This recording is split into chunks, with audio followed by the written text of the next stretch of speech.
मध्ययुगे प्रथमपादे जम्बूद्वीपे भरतवर्षे भरतखण्डे मेरोः दक्षिणदिग्भागे श्रीरङ्गस्य उत्तरप्रदेशे कृष्णा कावेरी मध्यदेशे आदिवराहक्षेत्रे सुवर्णमुखरी नदी समीपे तिरुसुक ग्रामे पद्मावती नायिक्याः भगवत भागवत आचार्य सन्निधौ अस्मिन् वर्तमान व्यवहारिक चन्द्रमाणेन प्रभवादि षष्ठी संवत्सराणां मध्ये श्री शोभकृत नाम संवत्सरे दक्षिणायने वर्ष ऋतौ भाद्रपदमासे शुक्लपक्षे द्वितीयायां हस्तानक्षत्र युक्त वासरः भानुवासरे शुभनक्षत्र शुभयोग शुभकर्ण एवं गुण सकल विशेषेण विशिष्टायाम् अस्यां शुभतिथौ श्रीमान् गोत्रोद्भवस्य మీ గోత్రము పేరు నక్షత్రం చెప్పుకోండి మనస్సులో. చెప్పండి. మమ కుటుంబస్య క్షేమః స్థైర్య ధైర్య వీర్య విజయ అభయ ఆయుః ఆరోగ్య ఐశ్వర్య అభివృద్ధి సిద్ధ్యర్థం ధర్మార్థ కామమోక్ష చతుర్విధ ఫలపురుషార్థ సిద్ధ్యర్థం మమ గృహే सर्वमंगल कार्याणि अनुकूल सिद्ध्यर्थं मम गृहे सकल शोक शत्रु निवारण सिद्ध्यर्थं मम गृहे सकल भूत प्रेत पिशाच बाधा निवृत्ति सिद्ध्यर्थं मम गृहे सकल विषहरण निवारण सिद्ध्यर्थं मम गृहे सकल संपत्कर सिद्ध्यर्थं मम गृहे सकल विद्या प्राप्ति द्वार अखंड ऐश्वर्य अभिवृद्धि सिद्ध्यर्थं महालक्ष्म्याः पादारविन्दयोः प्रातःकाल समये शांति कल्याण महोत्सवम् आचार्य मुखेन करिष्ये. प्रथमतः स्थलशुद्धि देहशुद्धि आत्मशुद्धि द्रव्यशुद्धि शुद्ध्यर्थं शुद्धि पुण्याः वचनं करिष्ये. प्रथमतः श्री विश्वक्सेन देवता अनुग्रह प्रसाद सिद्ध्यर्थं विश्वक्सेन आराधनं करिष्ये. ततः भगवदाराधन पूर्वक शान्तिकल्याण महोत्सवम् आचार्य मुखेन करिष्ये. అమ్మవారిని ప్రార్థన చేసుకోండి.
सुवर्चनः पवित्रेण विजर्षणिः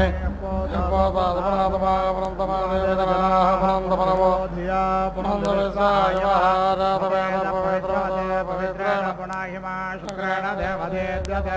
नेत्रत्वाक्रतो गुम्रणो यत्ते पवित्रमक्षसे अग्नेवितमन्धरा ब्रह्मतेन वनेमहे भाव्यां देवतविदः पवित्रेण देवेन चायितं ब्रह्म वनेमहे वैश्वदेवे पदे देव्यागादेशे भगवे सर्वो वेदवृक्षाः दयावदन्तसुधमाद्येष यज्ञस्यामपदयोरेणां वैश्वानरो लक्ष्मीधर्मा पुनातो पादप्राणेन शिरोमयो भूत्वा पृथिवे पयसा पयोभिर्दावने यज्ञये वावनेतां बृहद्भिः सवितस्रुभे वरेभ्येर्देवमन्मभे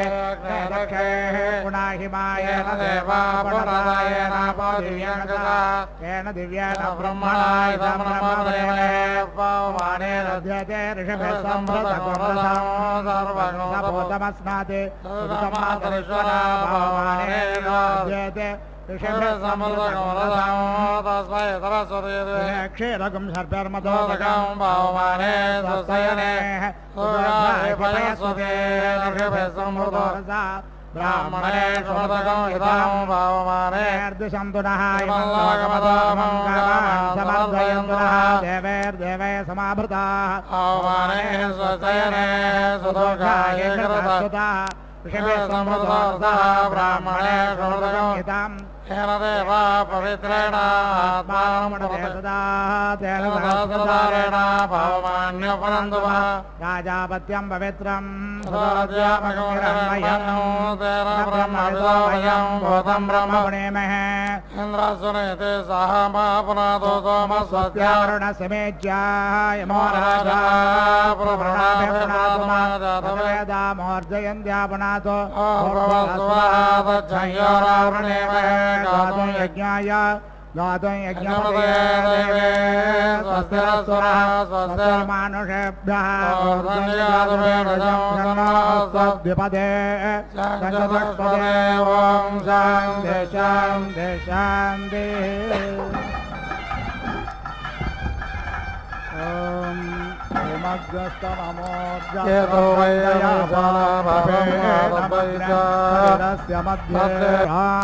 अरुषोणभाजे काष्ठाभिन्दन्योर्मभिः पिण्डमानः अभिप्रावन्दसमान वयोषा कल्याण्यस्मय मानासो अग्निम् घृतस्य धारा स्वमिधो न सन्तता जोषानो हर्यति जातवेदोः कन्या इव वहत मे तव अञ्जन्जाना अभिजागसे मे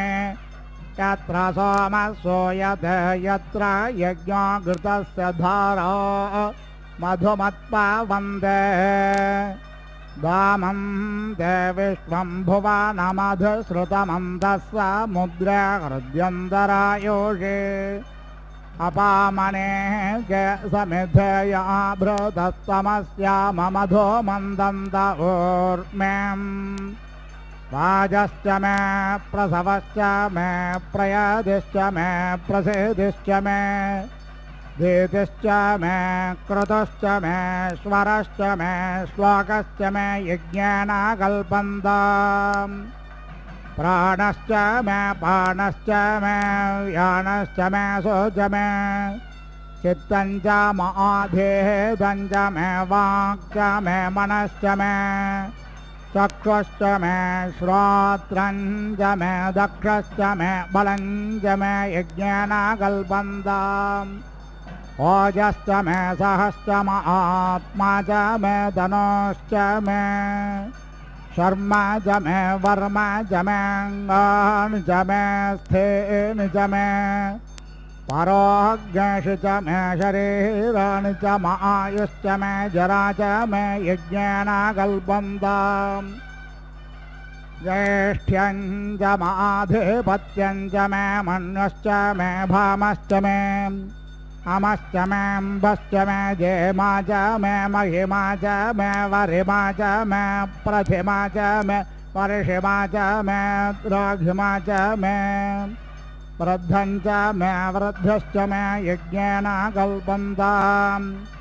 सत्यं च मे श्रद्धा च मे जगच्च मे धनं च मे विश्वं च मे महश्च मे क्रीडा च मे मोदश्च मे जातं च मे जनिष्यमानं च मे सूक्तं च मे सुकृतं च मे यज्ञेन कल्पन्ताम् वित्तं च मे वेद्यं च मे भूतं च मे भविष्यच्च मे सुखं च मे सुपथ्यं च मरुद्धं च मरुद्धिश्च मे क्लुप्तं च मे क्लुप्तिश्च मे मतिश्च मे सुमतिश्च मे यज्ञेन कल्पन्ताम् यन्ता च मे धर्ता च मे क्षेमश्च मे धृतिश्च मे विश्वं च मे महश्च मे शम्भिश्च मे ज्ञात्रं च मे शेरं च मे लयश्च मे सोश्च मे प्रशोश्च मे यज्ञेन कल्पन्ताम् सञ्च मे मयश्च मे प्रियं च मे नुकामश्च मे कामश्च मे सौमनसश्च मे भगश्च मे द्रविणं च मे भद्रं च मे श्लेयश्च मे वसेयश्च मे यशश्च मे यज्ञेन कल्पन्ताम् ऊर्च मे सोनृता च मे पयश्च मे रसश्च मे घृतं च मे मधु च मे सघ्यश्च मे सपेदिश्च मे कृषिश्च मे वृष्टिश्च मे जयत्रं च मौद्भिद्यं च मे यज्ञेन कल्पन्ताम् ऋतं च मे मृतं च मे यक्ष्मं च मे नामयच्च मे देवातश्च मे दीर्घायुत्वं च मे नमित्रं च मे भयं च मे सुखं च मे शयनं च मे शोषाश्च मे सुदिनं च मे यज्ञेन कल्पन्ताम् रयश्च मे रायश्च मे पुष्टं च मे पुष्टिश्च मे विभु च मे प्रभु च मे पूर्णं च मे पूर्णतरं च मे पुयावं च मे क्षेदं च मे अन्नं च मे क्षुश्च मे यज्ञेन कल्पन्ताम् दीर्घयश्च मे यवाश्च मे माषाश्च मे तिलाश्च मे मुद्गाश्च मे खल्वाश्च मे प्रियङ्गवश्च मे नवश्च मे श्यामाकाश्च मे नीवाराश्च मे गोधूमाश्च मे मसूराश्च मे यज्ञेन कल्पन्ताम् ऋतं च मे मृतं च मे यक्ष्मं च मे नामयच्च मे जीवात कल्पन्ताम् श्रुचश्च मे समसाश्च मे वायुव्यान् च मे द्रोणकलशश्च मे ग्रावाणश्च मे दिशवने च मे पोतभृच्च माधवनेयश्च मे वेदश्च मे बर्हिश्च मे स्वगाकारश्च मे वभृतश्च मे यज्ञेन कल्पन्ताम् अग्निश्च मे घर्मश्च मे सूर्यश्च मे अग्निश्च मे घर्मश्च मे प्राणश्च मे स्वश्च मे दिश्च मे द्योश्च मेऽङ्गुलयश्चक्वरयोदिश्च मे यज्ञेन कल्पन्ताम् व्रतं च मरुतवश्च मे संवत्सरश्च मे तपश्च मे अहोरात्रे ओर्वष्ठे बृहद्रथं धरे च मे यज्ञेन कल्पन्ताम् एकाः च मे तिस्रश्च मे पञ्च च मे सप्त च मे नव च मे एकादश च मे त्रयोदश च मे पञ्चदश च मे सप्तदश च मे नवदश च मे नवदश च एकविज्ञासतिश्च मे त्रयोविज्ञासतिश्च मे पञ्चविज्ञासतिश्च मे सप्तविज्ञासतिश्च मे नवविज्ञासतिश्च मे एकत्रिज्ञासश्च मे त्रयस्त्रिज्ञासश्च मे यज्ञेन कल्पन्ताम् सहस्रश्च मे अष्टौ च मे द्वादश च मे द्वादश च मे षोडश च मे षोडश च मे विज्ञ सदिश्च मे विज्ञ सदिश्च मे चतुर्ः विज्ञ सदिश्च मे चतुर्ः विज्ञ सदिश्च मे अष्टा विज्ञ सदिश्च मे अष्टा विज्ञ सदिश्च मे द्वात्रज्ञ सच्च मे द्वात्रज्ञ सच्च मे षट्रज्ञ सच्च मे षट्रज्ञ सच्च मे चत्वारिज्ञ सच्च मे चत्वारिज्ञ सच्च मे चतुश्चत्वारिज्ञ सच्च मे चतुश्चत्वारिज्ञ सच्च मे अष्टाचत्वारिज्ञ सच्च मे यज्ञेन कल्पन्ताम् त्रवेश्च मे त्रवे च मे द्वितीयवाच्च मे द्वितीयौहि च मे पञ्चाविश्च मे पञ्चावे च मे त्रिवत्सश्च मे त्रिवत्सा च मे तुर्यवाच्च मे तुर्यौहि च मे यज्ञेन कल्पन्ताम् पष्ठवाच्च मे पष्ठौहि च म उक्षा च मे वसा च मे ऋषभश्च मे वेहश्च मे नड्वाग्नश्च मे धेनुश्च मे यज्ञेन कल्पन्ताम् वाजाय स्वाहा प्रसवाय स्वाहा बीजाय स्वाहा कृतावे स्वाहा पसावे स्वाहा हर्पदाय स्वाहा अन्नमुग्धाय स्वाहा मुग्धाय वैनग्नशनाय स्वाहा विनग्नशनान्त्यायनाय स्वाहान्त्याय भवनाय स्वाहा भवानस्य पताय स्वाहाधिपतय स्वाहा प्रजापतय स्वाहा यन्तेरान्मित्राय यन्दासीयमानः ऊर्जे त्वा वृष्टे त्वा प्रजानां त्वाधिपत्याय आयुर्यज्ञेन कल्पतां प्राणो यज्ञेन कल्पतां चक्षुर्यज्ञेन कल्पतां श्रोत्रे यज्ञेन कल्पतां वाग्यज्ञेन कल्पतां मनो यज्ञेन कल्पतामात्मा यज्ञेन कल्पतां पृष्ठ यज्ञेन कल्पतां ब्रह्म यज्ञेन कल्पतां यज्ञो यज्ञेन कल्पतां ज्योतिर् यज्ञेन कल्पतां स्वरः यज्ञेन कल्पतां स्तोमश्च यजुश्च ऋक्तसाम च बृहच्च रथन्तरं च स्वर्देवा अगन्मामृता अभूम प्रजापद प्रजा अभूमवेत् स्वाहा वाजस्य न प्रासवे मातरं महेमदेदिन्नाम वचसा करामहे यस्यामिदं विश्वं भुवनमा विवेशतस्यां देवस्सा विता धर्मा सा विषके विश्वे अद्य मरुतो विश्वा ऊते विश्वे भवन्त्वग्नयः समिद्धाः विश्वे नो देवा अवसागमन्तु विश्वमस्तु द्रवेणं वाजो अस्मे वाजो न सप्त प्रदिशस्ततस्रो वा परावताः वाजो नो विश्वैर्देवैर्ध्वनसादायुहावत् वाजो नो अद्य प्रसोवादिदानं वाजो देवा ऋतुभिः कल्पयाते वाजो हिमा सर्वा वेरञ्चकार सर्वा आशा वाजपतिर्भवेयम् वाजः पुरस्तादुतमध्यतो नो वाजो देवान् हविषा वर्धयति वाजो हिमा सर्वा वेरञ्चकार विश्वा आशा वाजपतिर्भवेयम् वाजः पुरस्तादुतमध्यतो नो वाजो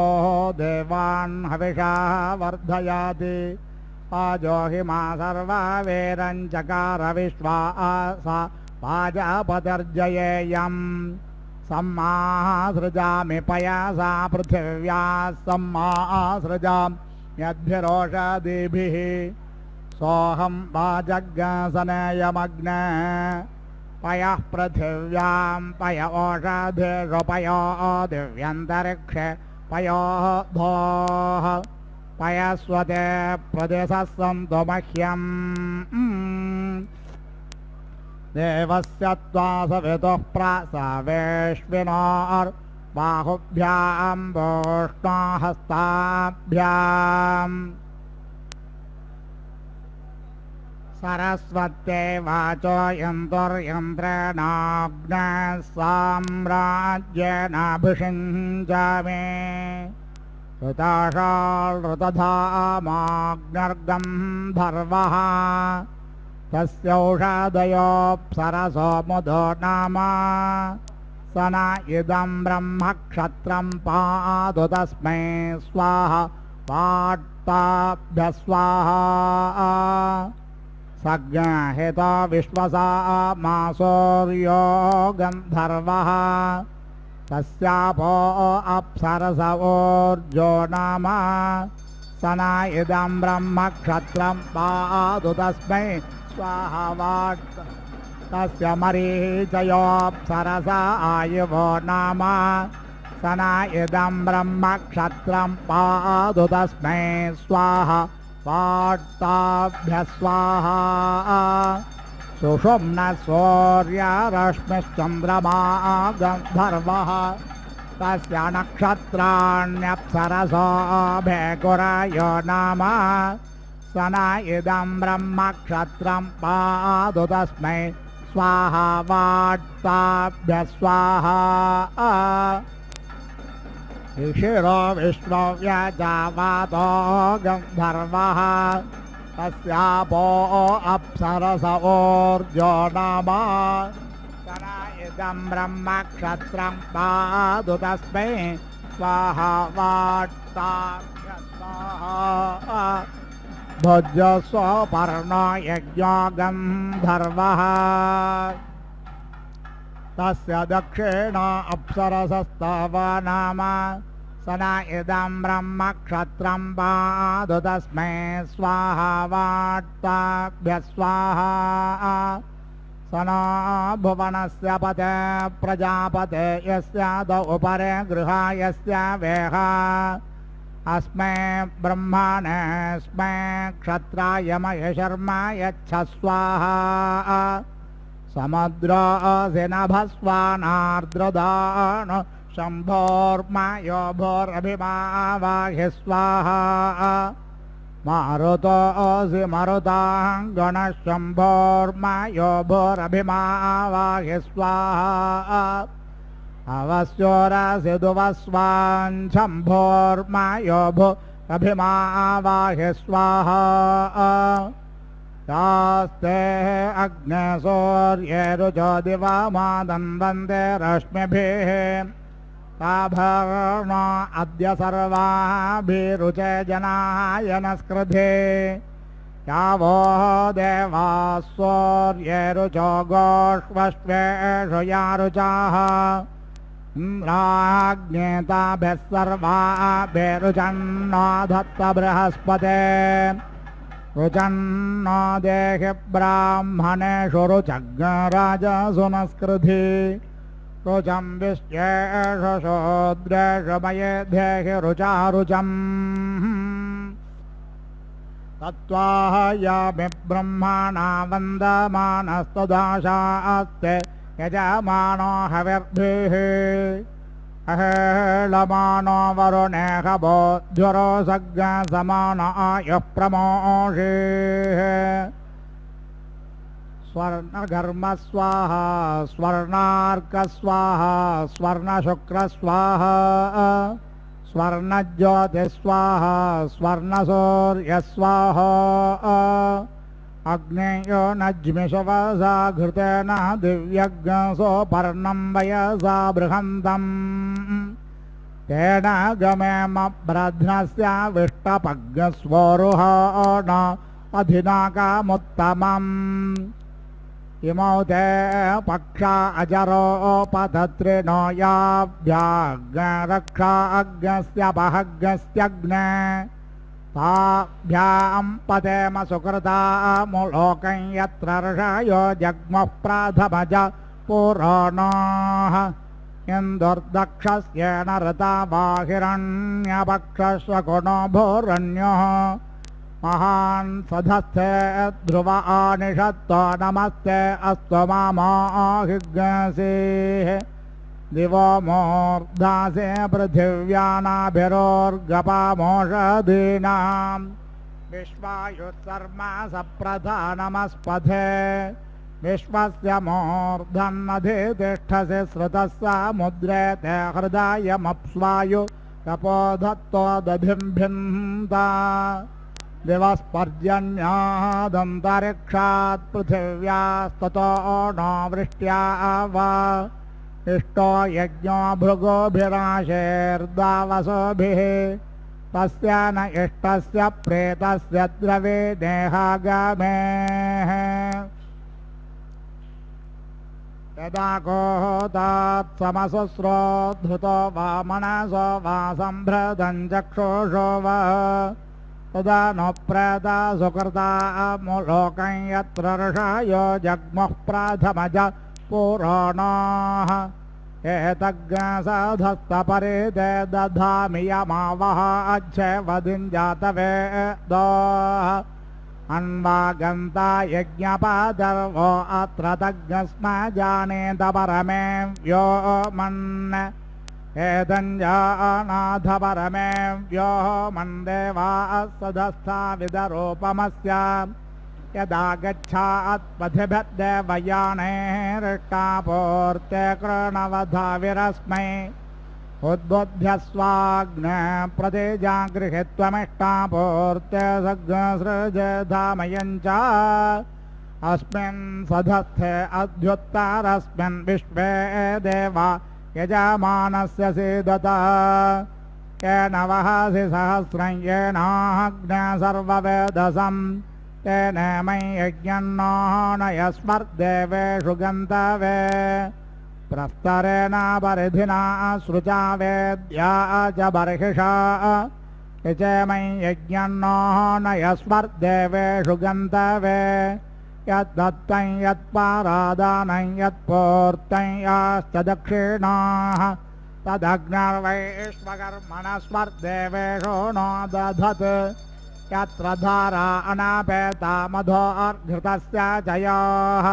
तदग्निर्वैश्वकर्मणस्मर्देवेषु नो दधत्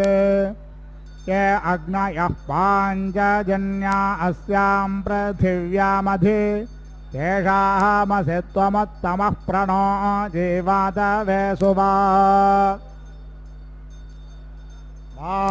वार्त्राहत्यायशवस प्रतनाशाह्याय च इन्द्रत्वा वर्तयामसि सह दानुम्बुरोहोत क्षयन्तामहस्तमिन्द्रसम्पेणः कुणारुम् अभिवृत्रं वर्धमानं पेयारुमपादमिन्द्रतवसाः जगन्धा विना इन्द्रमृधो जहिनी चायच्छापृतन्यतः यो अस्माउ आभिदा सत्यधरङ्गमया तमाः मृगो न भेमः कोचरोगिरिष्ठा पारावधा जगन्धा परस्याः श्रीकज्ञसज्ञसाय पविमिन्द्रदिग्मं विशत्रो हन्ताह्लिविमृधो नुदस्व वैश्वानरो न ऊतय अप्रयातु परावताः अग्निरुग्धे नवाहसा अग्निर्न सुष्ठुतिरुपा पृष्टो दिवि पृष्टो अग्न्यः पृथिव्यां पृष्टो विश्वा ओषधीराविवेश वैश्वानरस्सगसा पृष्टो अग्निस्स नोदिवासरिषस्पातु नक्तम् अस्यामतङ्गामामग्ने तवोति अस्यामरयज्ञर इव सुवीरम् अस्यामवाजमभिवाजयन्तोऽस्यामद्युम्नमजराजरन्ते वयन्ते अद्यररिमाहि कामामुत्तानहस्तानमसोपसद्य यज्येष्ठेन मनसा यक्षि देवानस्रे धतामन्माना विप्रो अग्ने धामच्छदग्निरिन्द्रो ब्रह्मा देवो बृहस्पतिः सचेदसो विश्वे देवा यज्ञं ब्रावन्तु न शुभे पुण्यविष्टदासु षोण्ड्रग्नः पाहि शृणुधि गिराः रक्षादोकमुतत्मना स्वाद्विन्दाः स्वादुना तीव्रान्तेव्रेणामृतामृतेन मधुमतीं मधुमता सृजामि सज्ञ सोमेन सोमो अस्यष्टिभ्यां पच्यस्व सरस्वत्यै पच्यस्वेन्द्राय सूत्राम्ने पच्यस्व परितोषिञ्जता सुतज्ञ सोमो यवुत्तमज्ञ हविः दधन्वायो नर्यो अप्स्वन्तरा सुषावसो ममद्रेभिः पायोः पूतः पवित्रेण प्राङ् सोमो अतिद्रुतः इन्द्रस्य युज्यः सखा पायोः पूतः पवित्रेण प्रत्यं सोमो अतिद्रुतः इन्द्रस्य युज्यः सखा पुनादे ते परश्रुतज्ञ सोमज्ञ सूर्यस्य दुहिता पारेण षष्ठ्वादतना ब्रह्मक्षत्रं भवते तेज इन्द्रियज्ञ सुराय सोमसुत आसोतो मदाय शुक्रेण देवदेवताप्यभरद्भिरसेनान्नयजमानाय धेहे कुविदङ्गयवामन्तो यवञ्चिद्यथादान्त्यानुपूर्वं वियोजा इहे हेषां कृणुहि भोजनानि ये बर्हिषो नमा उक्तिर्न जग्मुः उपयामगृहेतोऽस्यष्टिभ्यां त्वा सरस्वत्यै केन्द्राय त्वा सूत्राम्ने युवज्ञसुरामामश्विना नमोजा आसुरे स च उपयामगृहेतोऽस्यष्टिभ्यां त्वा सरस्वत्यै त्वेन्द्राय त्वा सूत्राम्ने केशते योनिस्तेजसे त्वा वीर्याय त्वा बलाय त्वा नानाहिवान् देवहेतज्ञ सदस्कृतं मासज्ञ शिक्षाधां परमे व्योमन् सुरात्वमसे सुष्मिने सोमा एष मामाहिज्ञसे स्वां योनिमा विसन्ते उपयामगृहेतोऽस्याश्विनं तेजस्सारस्वतं वीर्यमैन्द्रं बलम् एष ते योनिर्मोदाय त्वानन्दाय त्वा महासे त्वा तेजोऽसि तेजोमये देहि वीर्यमसि वीर्यं मयि देहि बलमसि बलं मयि देह्योजो स्योजो मयि देहि मन्युरसि मन्युं मयि देहि सहोऽसि सहो मयि देहि व्याघ्रं विषोजको भौवृकं च रक्षते शेनं पादत्रिनग्नसग्नहग्नसेमं पात्वग्नहसः यदा पिपेष मातरं पुत्रः प्रमोदितोऽध्वयम् एतत्तदग्न अनृणो भावाम्यहतो पितरो मया सम्प्रचस्थसम्मा भद्रेण भृङ्गा विप्रचस्थविमा पापेन भृङ्गा देवा यज्ञमादन्वत भेषजं भिषजाश्विना वाचा सरस्वते भिषगिन्द्रायेन्द्रियाणि दधतः दीक्षायै रूपज्ञसष्पाणि प्रायणे यस्य तोग्माने त्रयस्य रूपज्ञ सोमस्य लाजा सोमाज्ञशवो मधु आदित्यरूपं मासारं महावीरस्य नग्नः रूपमोपसदामेतत्तिस्रो रात्रे स्वरासूता श्रेयो वसेय आयुत्सम्भूतं भूतं चित्रकेतप्रभानाभान् सम्भान् ज्योतिष्मागस्तेजस्वानाथमग्नस्तपन्नमितपन्न रोचनो रोचमान शोभन शोभमान कल्याणः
శోభనాలు నీకు నతనికి తగును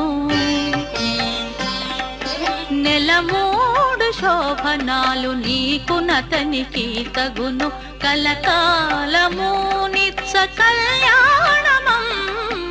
కళ్యాణమమ్మ కళ్యాణమమ్మ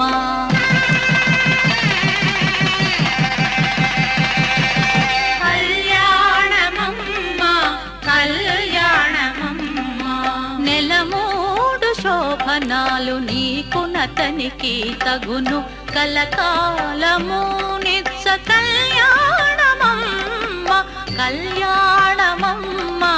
కళ్యాణమమ్మ కళ్యాణమమ్మ కళ్యాణమమ్మ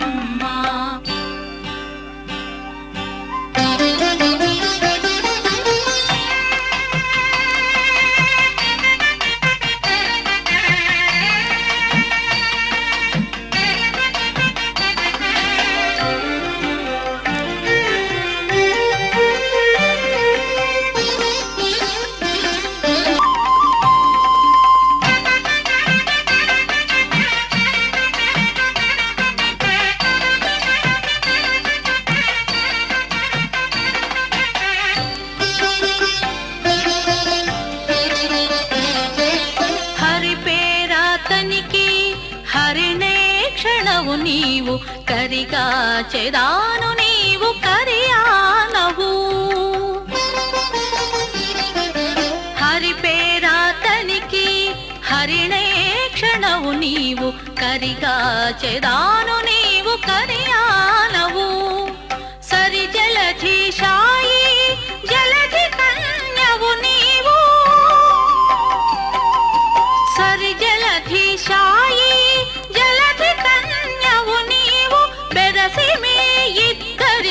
పేరు బలమొకటే కళ్యాణమమ్మ కళ్యాణమమ్మ కళ్యాణమమ్మ కళ్యాణమమ్మ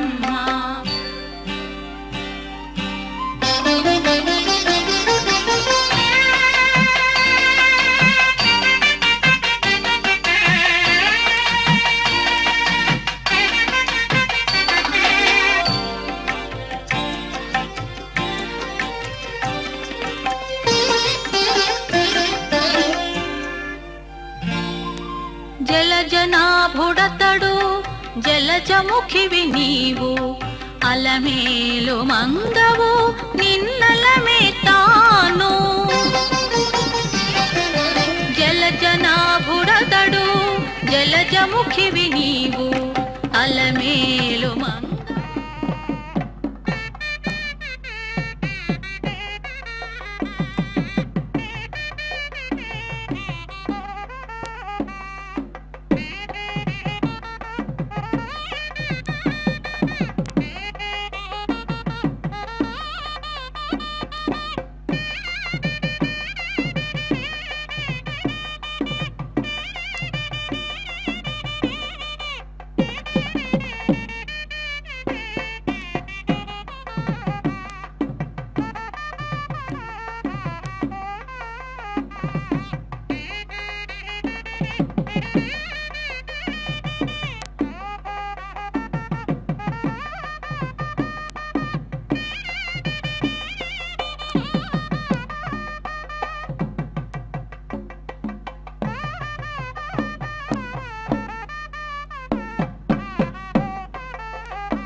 मित्रः क्षत्रं क्षत्रपतिः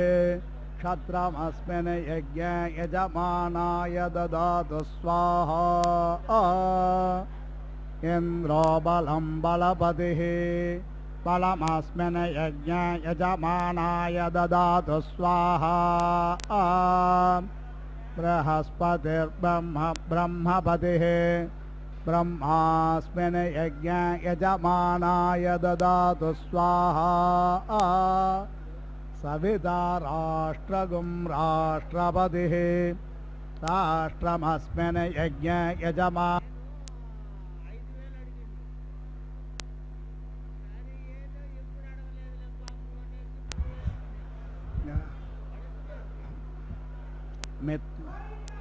सविता राष्ट्रगुं राष्ट्रपतिः राष्ट्रमस्मिन् यज्ञे यजमानाय ददातु स्वाहा पूषा विषां वित्पतिः विषमस्मिन् यज्ञे यजमानाय ददातु स्वाहा सरस्वती पुष्टिः पुष्टिपत्नीः पुष्टिमस्मिन् यज्ञे यजमानाय ददातु स्वाहा त्वष्टा पशूनां मिथुनानागं रूपकृद्रूपपतिः रूपेणास्मिन् यज्ञे यजमानाय पशून् ददातु स्वाहा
सप्तधाम प्रियाणे सप्तहोत्राः सप्तधात्वा यजन्ति सप्तयोनिरावृणस्व कृतेन स्वाहा मे त्रेदानिदते पदं समोदमध्यवासं सुरे ॐ पूर्णाहुतिमुत्तमां जुहते सर्वं वै पूर्णाहुतिः सर्वमेवाप्नोति अथो इयं वै पूर्णाहुतिः अस्यामेव प्रतिष्ठति ॐ नारायणाय विद्महे वासुदेवाय धीमहि तन्नो विष्णुः प्रचोदयात् स्वाहा ॐ महादेव्यै च विद्महे विष्णुपत्न्यै च धीमहि तन्नो लक्ष्मी प्रचोदयात् स्वाहा